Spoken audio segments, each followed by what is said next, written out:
Welcome to On the Edge with April Mahoney Brains.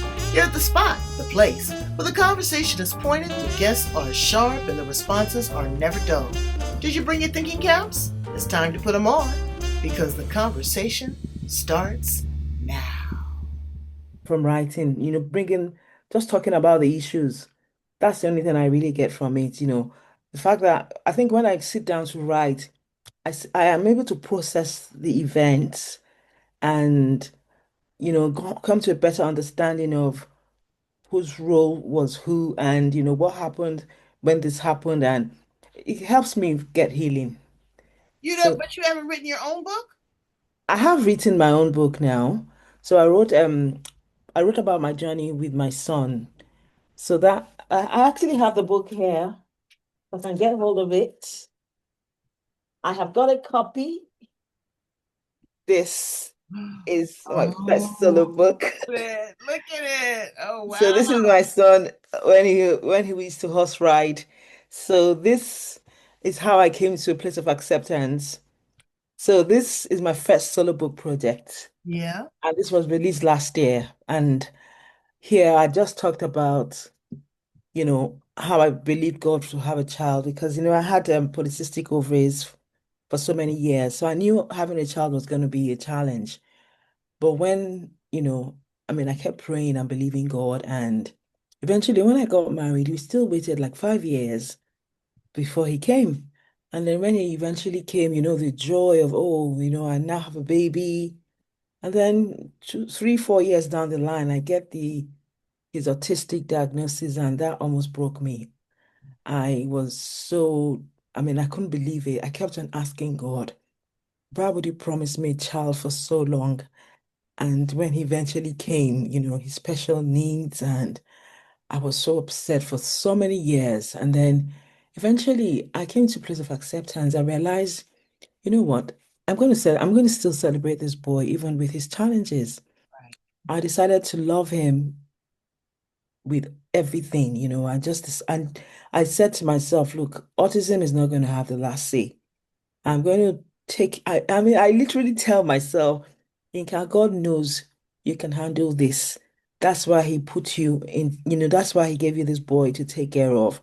Right. And that kind of settled it for me.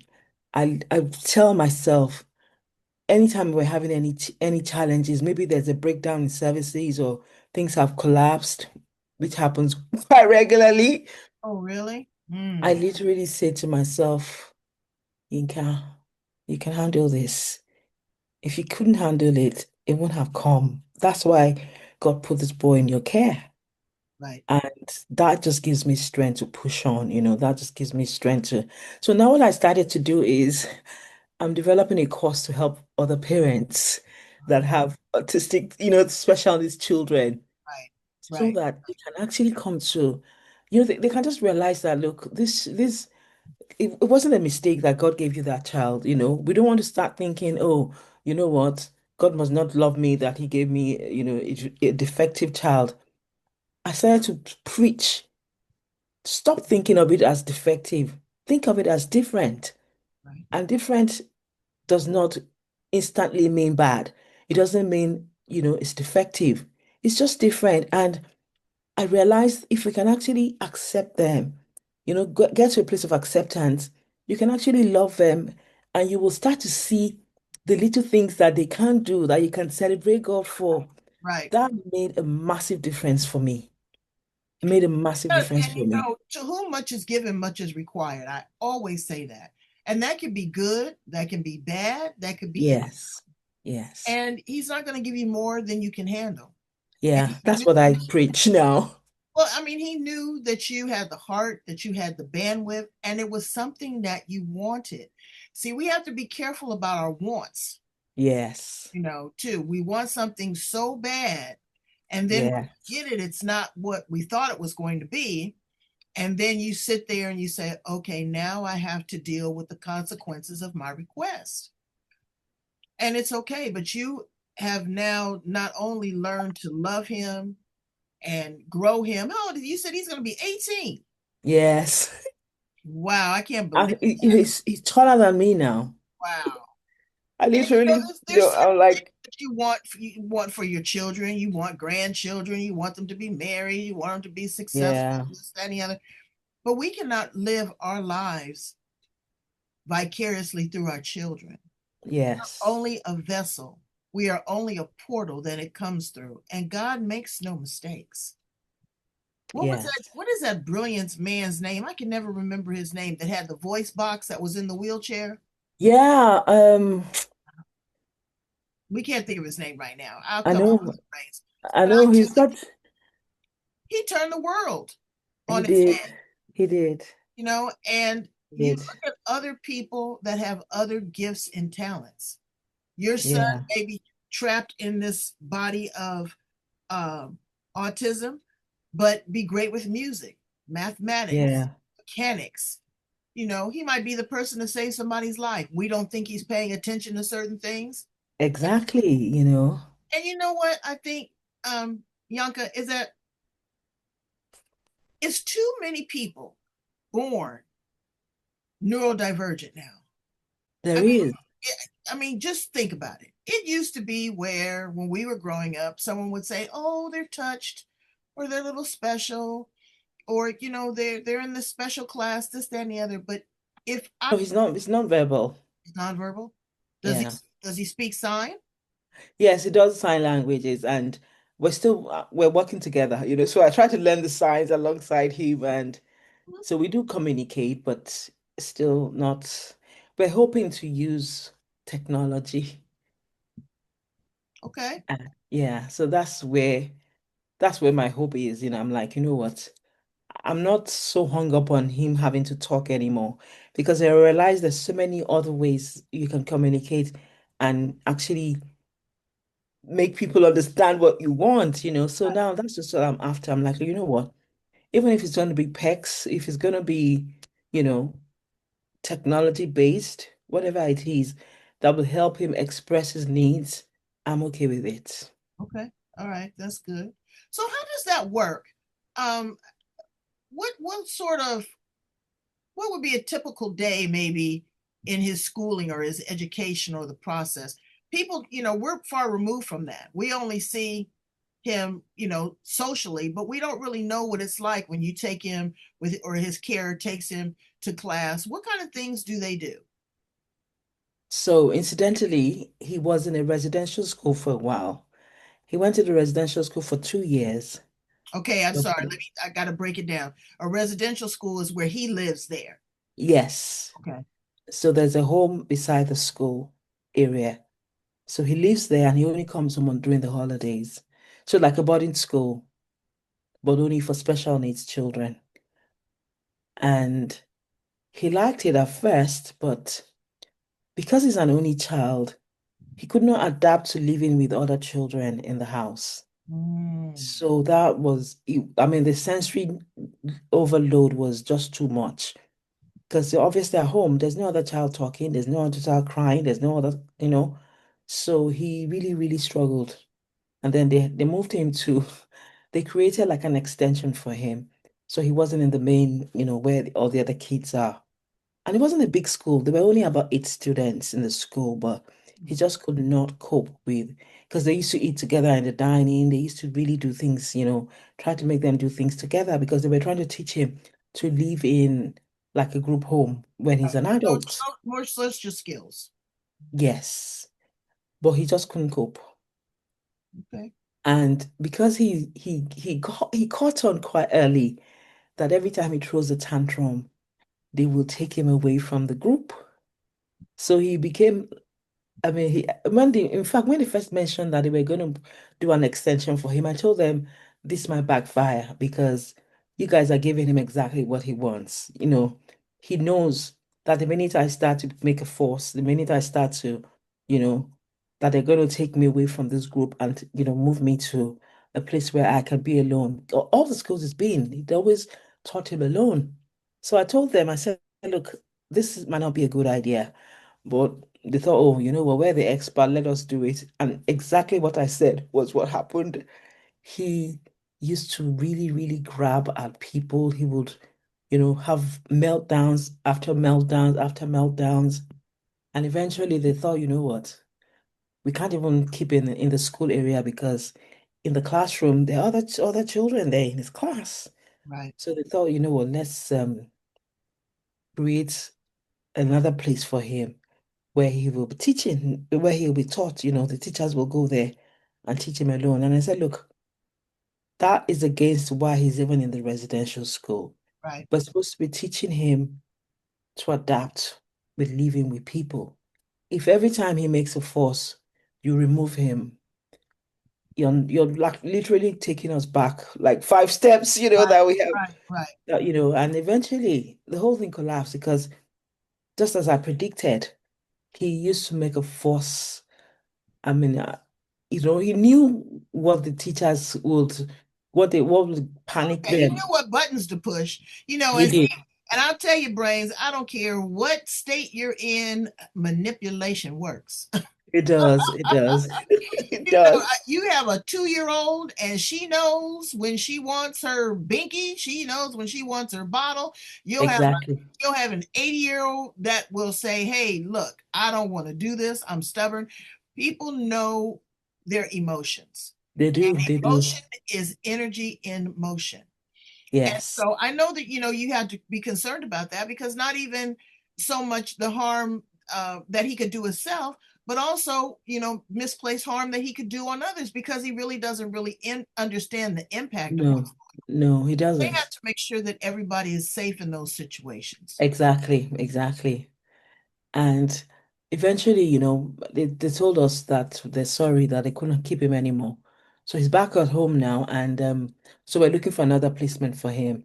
But this time around, because he turns 18, he becomes an adult. Right. So that's a whole new game Do entirely. they there in Europe have we have like social security, where the government gives you a supplemental check and medical coverage to a certain degree for your child that has special needs. Do they do things like that in Europe and Yes, well? they do. Yes, we do have that. So we have, I mean, in the UK, medicals is free because we've got the NHS. Mhm. And so everybody's entitled to be treated if you have any issues. And then he also has they've got like personal independence payments that they pay for people that have special needs. Okay. So they do take care of them, to be honest. And they've been really good. And our social worker, honestly, they've been amazing. Yeah. And see, They that's so have. important that you have a team around you that support. Yes. Now, extract yourself, because I know that you're 24/7 with your son, but you also have a husband. Yes, I do. Yes. So how does that work? Because he deserves time too. I know, to be honest, it's been hard. I can imagine. I It's been really hard. And sometimes, I actually imagined that maybe when our son was away in the residential school, that at least we could bond again and, be a couple again. But for some reason, I think we have both concentrated so much on the child that we have kind of lost it with each other, even though but we still live in the same house. But it takes effort now to sit down and have a normal conversation because it's like everything we talk about is about the child, everything we do is about the child. why So now, why is that? I've been married 41 years, and you deserve. He's fine. He's 18 years old, yes, and now you're talking to me. It's 10 o'clock at night. You put on yes, some soft music, get a nice cup of tea, throw those braids over your shoulder, and rekindle the love that you have, because you both deserve that. And yes, just that's like what the we're effort working on that you now. make, yeah, just like the effort that you make, and Brains, I bring it up. I'm in love with love, honey. I told people, I said, I catch a case for mine because I love my love. I do, and I'm going to fight for it. But it also gives you a sense of feeling sexy, feeling wanted, feeling desired, feeling pretty. You deserve all of Yes, that. Even though you have a responsibility to your son, I yeah, know deep down inside he wants you to be happy, and you deserve that. Is he going to be 30, 35, and you still going through the same thing? It's sometimes it falls into an excuse. I'm not just saying for you, but I'm saying Yeah. for some. It's like, oh, okay, well, my child needs so much that I can't. Well, your husband needs love too, and he wants his wife back. Yeah. A date night. You can get a sitter, you can get a care, but consider that. That'll be your next book. How I rekindled my love affair with my Yes. absolutely. So you've been able to I'll do have to tell you, that's one of the books I have in my mind to write. So one of the things I really feel led to talk about after my because one thing I realize is most of us that have MS, because I belong to so many support groups, a lot of us have our marriages broken, because our partners, they cannot adapt to the new us, And so that was one of the things that that's my next book and I want to write is, does sickness and in health, does it really exist? Because I mean, if I cannot count the number of couples that every 1 minute, they're there together as a couple, and maybe some few months down the line, the person is coming alone and she says, oh, he's left, or she's left, So it's actually something that actually weighs heavily in my heart that, you know what, if only they can actually get to know the new person. So right, that's one of the things that I'm actually working on the course I'm developing. So I'm doing the course for not only special needs parents, but also for anybody that is living with a lifelong condition, because we actually drown in, our caring responsibility. We drown in, oh, I've got this diagnosis. My whole life has turned upside down. Oh, I'm never going to be able to achieve anything much in my life anymore. And then we put our dreams and all the things that we had planned to do. We put them on hold, and sometimes we never go back to it. So what I'm actually hoping to do in the course, and the reason I lumped those two groups together is because the way we grieve for the loss of our old self right. is the same way we grieve for the child that we didn't have. So I thought, you know what? If I use myself as an example, like before my diagnosis, I was so I love maps, I love geography. I love producing maps, if you give me any kind of data, so long as you had the XY coordinates on it, I will Right. produce the most beautiful maps for you. And suddenly that just flew, I literally struggled to understand, to get the hang of what the customer wants. Mm, Because I just and I thought to myself, it's like a black chunk of my life. It got snatched away from me, and it was hard. I had to come to a place where I was like, you know what, Inka, you're not doing well with this career anymore. You're really, when you produce a map and you look at it and you're like, no, this cannot be my work. This is right, too many right. errors. you know. So it comes back. So we have a QA team that, look through the work you've done. And when the job comes back, and I look at him like, no, this cannot be mine. And Right. I look down, I see my name on it. That was when I knew, look, Yinka, this thing is not working anymore. You need to. And that was when I took the ill health retirement. I thought, you know what, let me look for something else to do. And So one now thing I that you've done that and you've pivoted, we were talking in the green room a little bit about settling into retirement. yes. And I was joking that me and my husband sometimes don't even know what day of the week it is. And we don't care. Time is an illusion. We don't have to punch a clock. We don't have to be in a certain place. We make an appointment. We'll say, oh, okay, like this weekend, we say, okay, we're gonna go to Palm Springs. And my daughter goes, you didn't tell me. I was like, we're retired. We don't have to check in anymore. Exactly. This is where we are. This is the phone number in case anything happens. But other than that, I'm living my best life because Yes, so many people don't have an opportunity to retire. They don't, exactly. or you look at athletes, for example. Why not retire at the top of your game? You want to Yes. retire when you just all bent and broken and you know, but they don't know that there's other things in life to Yes. do. And I know Yes. MS has been a challenge for you. How long have you been diagnosed with MS? I think it was 17 years this year. Wow. Yeah. Wow. What are some of the things that you experience? Because a lot of people are not really sure about multiple sclerosis. It varies to different degrees, like other Yes. enabling position. But you seem to get along just fine. I see you out in front of the house and walking. Yeah, I mean, I try to keep myself physically active because one thing I knew very early on is if you don't use it, you lose it. That's what MS is about. So if you lose your vision in your eye and you accept it, you're like, oh my God, I have optic neuritis, I can't see. And then you don't try to read again. You don't try to still use the eye. It goes away permanently.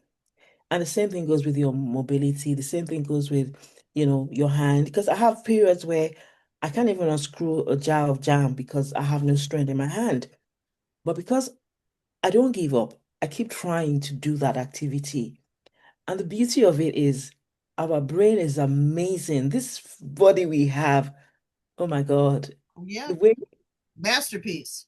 honestly, I mean, every time I'm like, you know what, this the way. I mean, how can I say there's no God when, the way our body works, the way the body heals itself, it's amazing. So I keep telling everybody, I'm like, look, even if you've lost the function, don't give up. Just keep trying, keep trying. I had periods where I couldn't walk for a number of years, but Wow. because I never gave up, I kept trying to walk. It might take me, I mean, if I wanted to walk from one end of the room to the other, it could take me like 30 minutes. We're talking just my living room here, as small as it is. But I never stopped trying. I never stopped trying. And Mm. eventually, what it is once the brain sees that this function, this person still needs it, it starts to make new connections. And if you don't stop, the connections will eventually be as, I mean, it might not be 100% what you used to be. Like, I wouldn't go and run a marathon now, but I still I mean, you won't, I mean, if you see me in the morning, you will never guess that there's anything wrong with me. But as the day progresses, as I'm getting tired, then I start to drag my leg, and then I start to need a walking stick, and then but that first thing in the morning, you will never think I have MS. So mainly you are affected by your mobility. Yes, so mine is mobility and a bit of cognition because, oh my, I forget. But this one, I have a feeling that menopause is playing a trick on me as well. Because sometimes I'm thinking, is this MS or is this menopause? Right, right, right, right, right. The brain fog and the I, um, forgetfulness and you mood just swings and all. Yeah, you forget all of everything. If I that. don't put an event in my phone, forget it. It's not going to happen. Well, honey, now that you retired, you better have it pinned up on the wall somewhere because you're really gonna be I like, know. oh, really? I'm supposed to do this? So you have been in a number of anthologies. How do you pick the anthology and the book and the project and the people that you align yourself with on these projects? Yeah. So what happens is, like I have in my head, I know the stories of my life that the Lord wants me to share. So when I see a call for author, I first check if my story fits into it. And if it does, I usually take it back to God. I'm like, okay, God, this event in my life, actually, I can write about this in this book. And, I literally it's almost like the go my go ahead is when I get more ideas or like this event or this thing that happened. You can write about this, you can write about that. So the more ideas I get, I'm like, okay, yes, God, you really want me to write about this book in this book. And then I would go and reach out to the visionary that, I really want to be part of your project. So I always have a story first. If I do not have a story to share in the call for authors, I wouldn't express an interest in it because I believe that's where my healing comes from.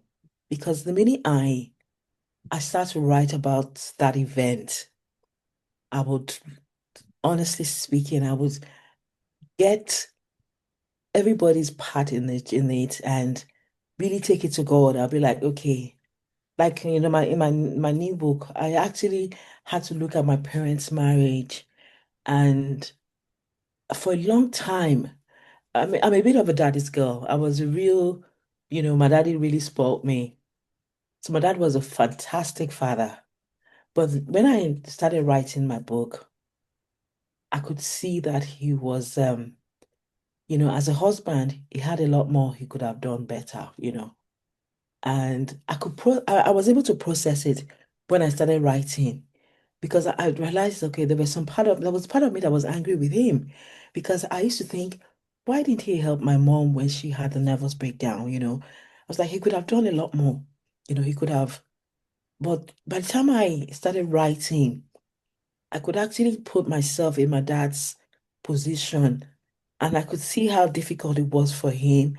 And honestly, it brought healing to me. It helped me to forgive him for the things that I thought, he did not do well. He could have done this, he could have done that. I could actually separate the two of them. I could separate the person from the event. And it brought a release to me. It helped me to really understand both of them and their journey. Right. And I could actually take myself out of it as a child because we tend to, you know, blame one person, we're like, oh, if only he had done this, if only he had done that. But the minute I And started the, like, the father is the first man that the young girl falls in love with is her dad. exactly, And you're exactly. looking for that template and you're looking for someone, and then he's looking for, I'm assuming, an escape from, I can't help my wife because she's trapped in this, Yes, she's a prisoner in psychological warfare, and we're not yes, winning the war here. So what I'm going to do is I'm going to take all that I have and I'm going to pour it into the children. yes, And so it was a struggle. And then you yes, never understand his epigenetics, his generational trauma, what he went through before he got married, why he got married. So it was a lot, and I can understand that. And I think it was a big step for you to pull back the layers, look at it, analyze it, not judge it anymore, but come to terms with it in peace. yes, So yes, that way, I think just from an outsider looking at it and your writings, is that also this has given you more insight and compassion when dealing with your son, because you yes, know that not only did my father go through some things, my mother went through some things, I'm going through some things, and now it's going to my son. But then you yes. turn to God and say, okay, when am I going to stop being tested? Do you ever question God? Or are I you do, honestly, I really do. to just be accepted? Because I have a conversation and I say, excuse me, can I ask you a question? Really. And I know I have had to stop meditating as much as I was because I was getting these massive downloads. God calls me baby. I know when I hear that, I stop whatever you're doing. I'm ready to talk to you. And I Yeah, raised my hand and I said, can I ask a question? I said, could you stop giving me these in big chunks? You're giving me so much information. I'm on overload. I feel like I'm stressed out. Not because of the blessings. I'm grateful. I said, but I have yeah, all these pieces. I can't put the puzzle together. And you know what he said to me? He said, I am giving you all of these pieces to see what you're going to do with them. Going yes, to nurture them? Are you going to love them? Are you going to grow? Are you going to share? Are you going to question? Are you going to be proud? Or are you going to be combative? Are you going to be a naysayer? Are you going to be negative? Are you going to be mean or selfish? He says, and then when I come to my determination, I'll put it all together. Baby, I was fine with that. I was yeah, like, yeah. okay. So now I understand, again, it's not by our own understanding.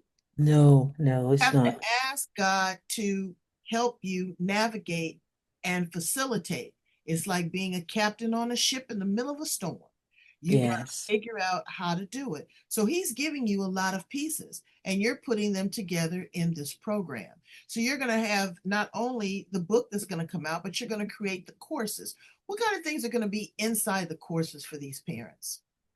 So what I want to do is help them accept that journey. And the example that the Lord gave me, It's the process of the metamorphosis. You know how the caterpillar becomes the butterfly? I don't know why, and I hate to interrupt you there. I don't know why that keeps coming up. I was just in Aruba and I went to the butterfly farm and I watched it from the egg to the caterpillar to the Yes. chrysalis. So yes, the metamorphosis of the butterfly. There's something about the butterfly Oh brain. my God. You Do better you pay know attention to them. when I got that download, I was like, wow, God, that changed a lot of things for me because I realized that look, I can't go back to being a lover. I can't go back to being the MS has come and I've just got to get to know the new me, you know.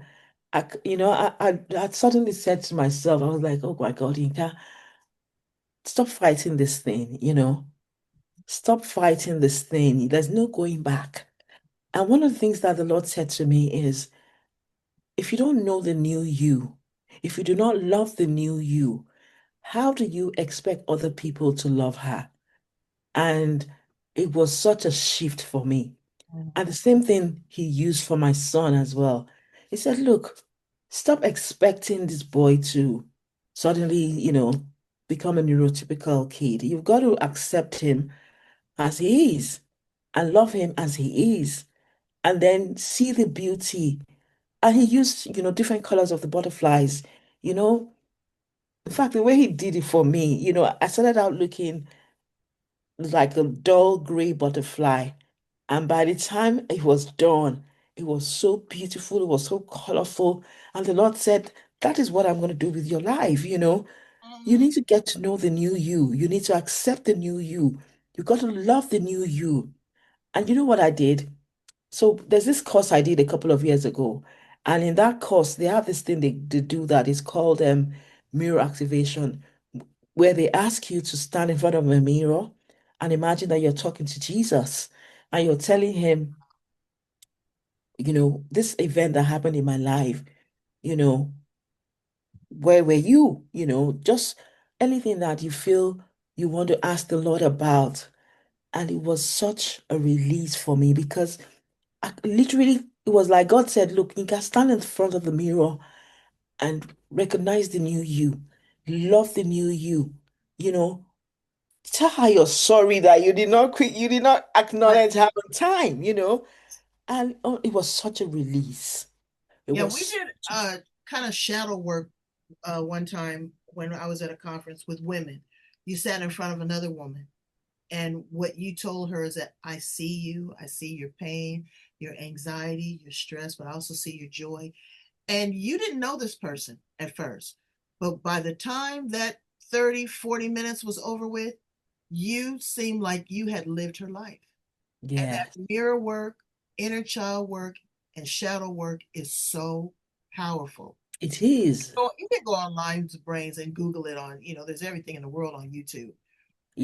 Check it Yes, out because it is an honest reflection of who you are, yes, questioning your abilities. And you don't, in my opinion, I'm not afraid to question God. yes, Challenge, dispute, maybe. But to yes, question and have my questions answered and be honest, raw, and authentic, I take yes, every opportunity I can because you don't know what you don't know. exactly. And working with these parents in these courses and teaching them to be acceptant That's of it. the child. You sometimes it's a displaced anger with the child. Sometimes it's a shame and an embarrassment upon self. How can I Yeah, create something that's not perfect? yes, I look at some people in our world today and I'm like, I don't know how your parents raised you because you were a challenge from day one, but you can hear it in them and you can see by their actions that this is not something that just sprang up in the last 20 years, that this has yes, been a lifelong struggle. And if you can get the tools to assist you, again, like Yinka said, you may not be able to change the situation. That's not your job to change the situation. yes, It is to teach you a discipline, it is to be a role model, it is to be an example, it's to have a testimony on yes, how good things can be. When you got a good day and you get you get a sign language from your son, or he comes and he hugs you, or he embraces you, or you see that smile on his face, you know that there is something good that's going on inside that body. Yes, yes. And there's And a lot of that. the minute I accepted that for my son, we have such a beautiful relationship now. He actually comes from nowhere and he will hug me so tight, and he's smiling and he's laughing. And that's, I mean, I don't think of any more communication that is deeper than that. Right, right. I'm like, oh, thank you, And it's Does he just have because, anybody else that he interacts with closely like that? Does well, he have? he recognizes his carers.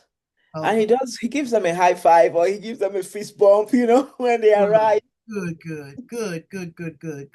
That's good. That's Yeah. wonderful, because then that lets you know that what you're doing is working, because now he is socializing, Yes, you know. yes. He's socializing. That's Yeah. beautiful. So when you develop this course, how are you going to administer it? Is it going to be online? Is it going to be modules? Is it going to be workshops, speaking? How are you going to So deliver what I this? want to do is it's going to be in modules, but I'm going to pre-record everything and I'm going to have maybe workbooks attached to it and everything. So what I plan to do is I don't want to make it time bound, I want people to start it and finish it at their pace.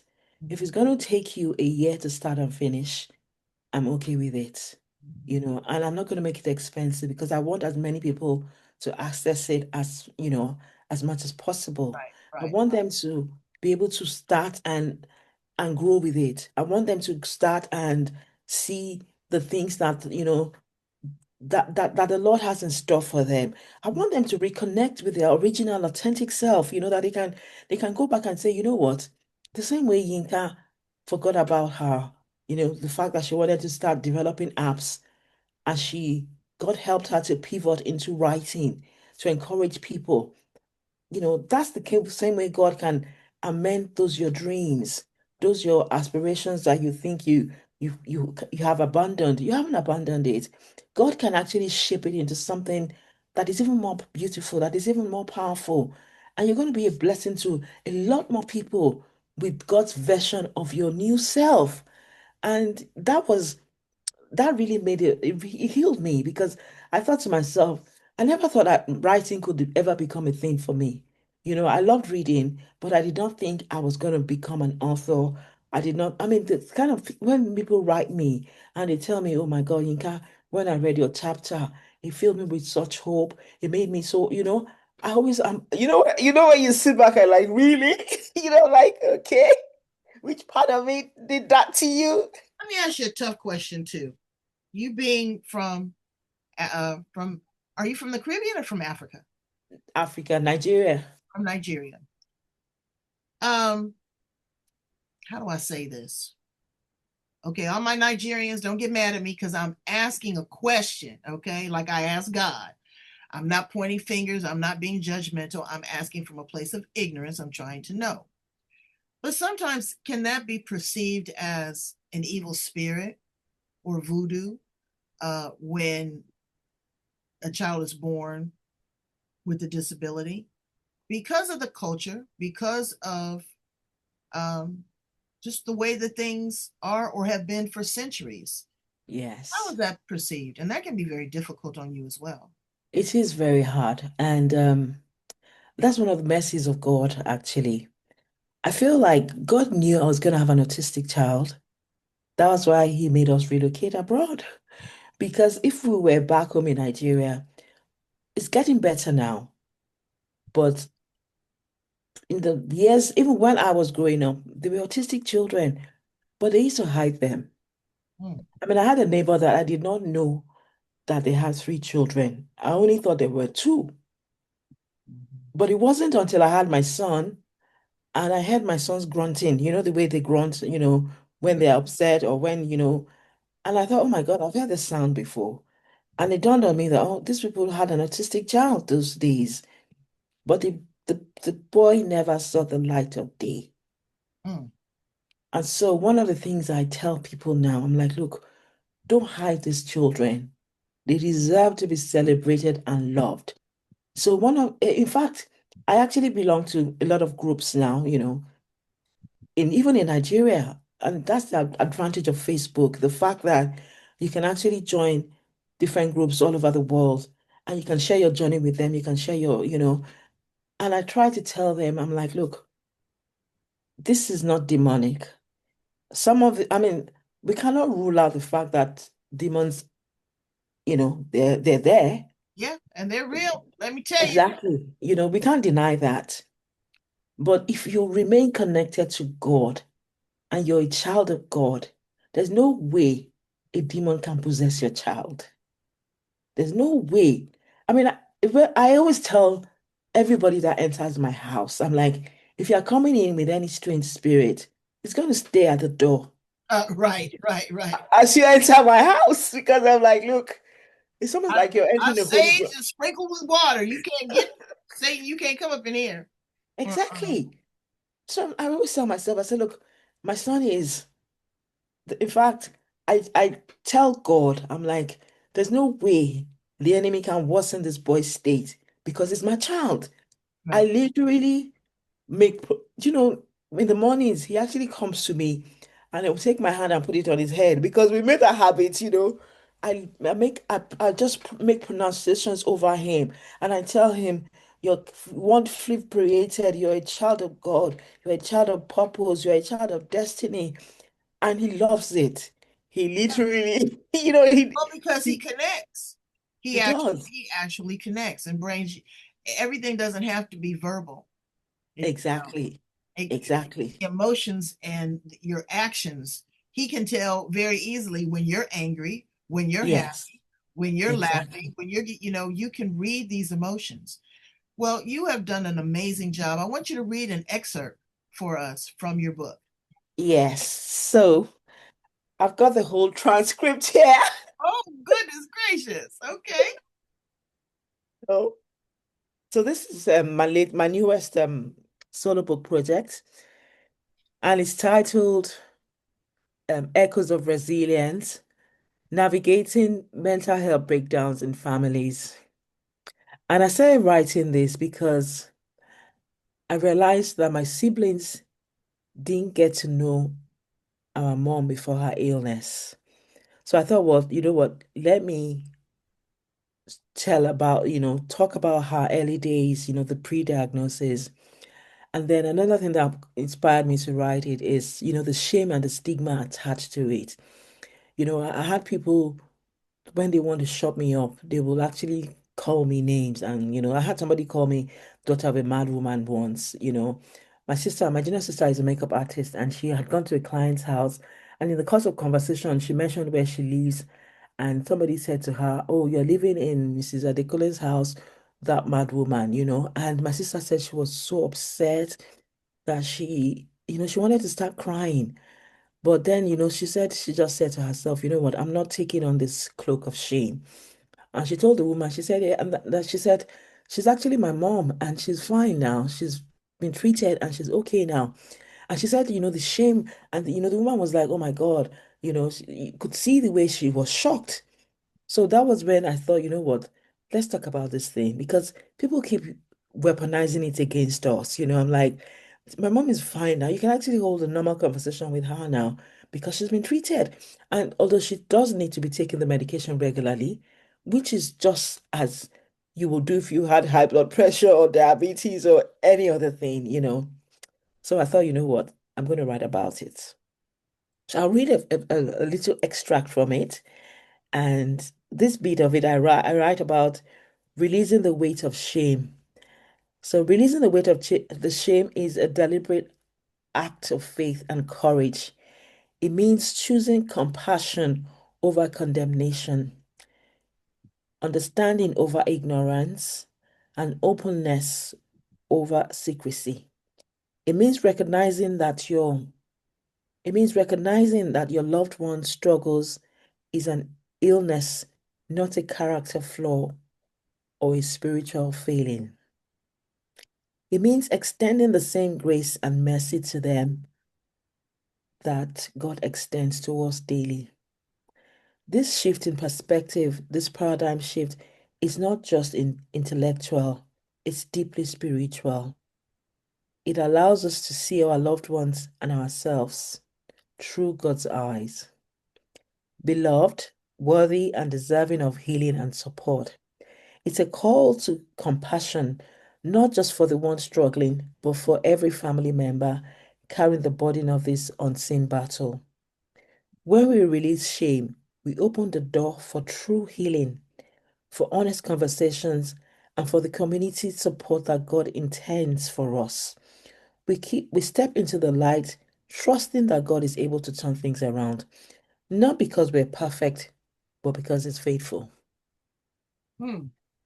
And that's what we do, brains. We walk by faith, not by Yes. sight, not by sight. Store for us what He has prepared for us. And I'm so glad that you have written it down for people to read and let it resonate in their heart. Yes. Know that you can't be angry about these things. Well, excuse me, you can't be angry, but how long are you going to sit in that? Yes. It's like a child in a wet diaper. How long are you going to sit in that before it turns into a rash and fungus and eats you up? Exactly. So you just have to let certain things go and you have to take that diaper off and let it air out, Yes.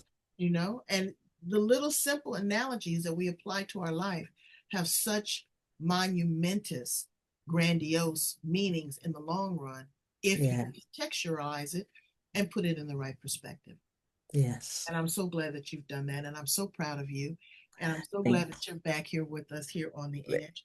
thank you. I want to ask you some fun questions real quick. Okay. Um, what's your favorite kind of dance? What do you like to do? You talk about your mobility, but I know you, is it a shoulder roll? Can you still do the cha-cha? What's your favorite kind of dance? No, I literally just because I listen to a lot of Afro beats. Oh, okay. So that's the obviously, my legs aren't too good. So but I do like to, move my body, I like to move. You can move it from the hips up, honey. Yeah, you could actually African women, just Nigerian women, don't you? I don't care about your legs not moving, honey. You can get that. yeah, we still dance even with the legs not moving. We could still swing the hip. Absolutely. If I were to go with you on a trip to Nigeria, what would you want me to see? Oh, I probably will take you to all the states because every state has something amazing about it. Mm. So I think one of the places that I mean I haven't been there, but I hear it's an amazing place. Obudu Cattle Ranch. I hear that it's a lovely place. And I'll probably take you to Jos as well. I hear Jos is cold, so you're not going to have the heat of, being in Africa. You're going to be in a nice, cool, cozy environment. So I'll take you to Jos. But I'll probably keep you in Lagos actually, because Lagos is such a fun place. There's a lot of, there's the beach, there's in fact, you know what, I cannot wait to go back home. I think I'm gonna, now that I'm retired, I'm like, I keep telling my husband, I'm like, look, you know what, you're gonna beg me to come back from Nigeria. I feel if I dare step into that country. Now, tell me something about your husband that um, that you've learned or that you've uncovered or discovered, or how you met. Yes, so we met in uni when we were in our master's class. And I'll tell you a funny story.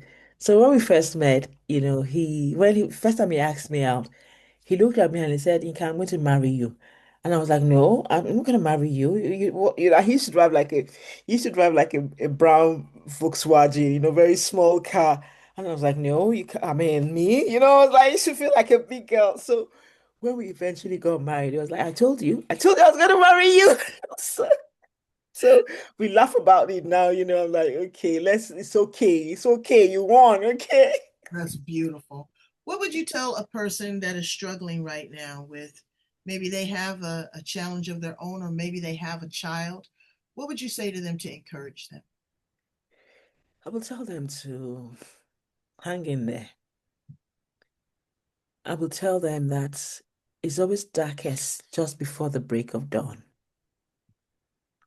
That they should just know that deep inside of them, they should, just accept that this challenge that they're facing, it didn't catch God by surprise. God is not sat up there thinking, oh my God, I did not see this coming. He knows the end of a thing from the beginning and he can be trusted. So that situation that they're going through, it has an end date. And if they can only hang in, if they can just keep holding on to God, it will come to an end. Weeping may endure for a night, but joy always comes in the morning. Morning. When you get up and you do that dance before those legs and those muscles kick in. That's what I said too. But mine in the afternoon is my hip. I got a sciatica, and baby, I tell you about now, about 4 o'clock is like lay me down, put some ice on it, or medicate it. So Yes. I get it. If you were an appliance in the kitchen, Yinka, what appliance would you be? Oh, I'll be my juicer. Really? Yes. Why would you be the juicer? Because it just creates all sorts of, amazing juices. Oh, I know. I would be a garbage can. And the reason why I'd be a garbage can is because I want to be the place that you dispose of the things that no longer serve you. Yeah, I want to that's be that. the place where you can recycle. I want to be the place that you take out often and regularly. Yeah, If you that's were a good. flower in the garden, what flower would you be? Oh, I love sunflower. Hmm. I love the I bright love yellow color. sunflowers, how they look, and the sunflower seeds, but they don't have much of a smell. You don't want to put your nose too close to them because the bees love them. No, you know what? I'm okay with no smell. I just love the way it looks. Mhm. I love the contrast of the two colors. Oh my God, it makes me smile. The minute I see it, it's just reflex. You just breaking a smile the minute you see it open up. Wow. Yeah, because at night they close up, and Yes. you open up. We drove past somewhere and they had a field, and they weren't just the yellow ones, they were the red ones and the brown Oh ones. God, And that's so it beautiful. was unbelievable. It was unbelievable. If you were an animal, what animal would you be and why? Animal, animal, animal. That's a bit tricky. I'll say an owl. I like their wisdom. I like you know, I really like their wisdom. A Yeah. wise old owl. I wonder why people always think that. Oh, I mean, how many people have really talked to an owl? Maybe if you're an animal trainer or something, but it's something about them that is majestic, that looks wise. Yes. And then when they turn their head around backwards, you're like, oh my goodness. So they can Yeah. see with a 360-degree perspective. Yeah. And I that's love their googly eyes. they are, yeah, that's one of my spirit animals. That and an elephant. I love elephants. They are very good parents. I went to an elephant sanctuary, and I tell you, the mother treated that baby just like you and I would. Now hit her with the trunk. Yeah. Now get down. Don't do this. No, you can't eat that. It's Yeah. come over here with me. It was just a beautiful experience. So I love elephants as I well. love I like elephants too. I hear that that their memory is so good. They never forget a thing. And the things they can do with that trunk is unbelievable. Yeah. Unbelievable. And in closing, Yinka, what do you want your legacy to be? How do you want us to remember you? Oh, I want people to, when they think of me, I want them to break out in a smile. I want them to think, oh my God, Yinka left such an amazing impact in my life. I met Yinka at the most difficult time of my life, and she was able to help me. She was able to help me to move out of my dark season. I want people to remember me and be like, oh, thank God Yinka came to this earth. I want them to think of me and be like, if only, they're like, oh my God, you can't just, she literally turned my life around. That's the kind of legacy I want to leave. I want people to look back at my life and be like, oh, thank God I met her. I actually feel there's nobody I meet. I feel like I have something to deposit in everyone. That God has a way of connecting me with people And so, every time I meet a new person, I literally go to God and I ask, what would you want me to do in the life of this person? What what's the what are you hoping to accomplish in bringing this person to me, And I actually, in fact, that's my main assignment. I literally want God to use me for everybody that He brings into my sphere of influence. Well, that's a beautiful way to be remembered. Tell my brains how to get in contact with you, how they can look forward to the course, also how they can purchase a copy of one of your anthologies that you're in. Yes, so all my anthologies are on Amazon, and you can follow me on Facebook, Yinka Kilani, on Instagram, also Yinka Kilani, on I'm also on TikTok and I'm on Twitter, Adeyinka Kilani. And you can also email me. So I finally got a domain name. So I've got my yinkakilani.com. So if you want to email me as well, just email yinka@yinkakilani.com. All right. And I'm going to put all of our information in the back. Thank you so much, Yinka, for being here with me again. I enjoy talking to you so much. I feel uplifted. And yes, you do make a difference in everybody's life that you touch. And I'm so glad that I had the opportunity to meet you, walk with you, and conversate with you. Um, you are a gift to not only the world, but to your son and to others. If you are struggling, understanding and embracing and loving yourself or your Yeah. child with a disability, please reach out to Yinka. She will definitely have a comforting, compassionate ear and help you walk by faith and not just by the sight. Yes. Go in and check out other edgy conversations here on The Edge. Love, like, share, and subscribe. Love, like, share, and subscribe. Leave a comment, share the interviews that you see. If you have a great subject or topic or business or book that you want to share, this is the place on the edge with April Mahoney. Bye, Yinka. It's Bye like, bye. Thank you so much. It's been oh, amazing having this conversation with you. thank you so much. All right, Brains, you have a good day. Bye bye. Bye bye.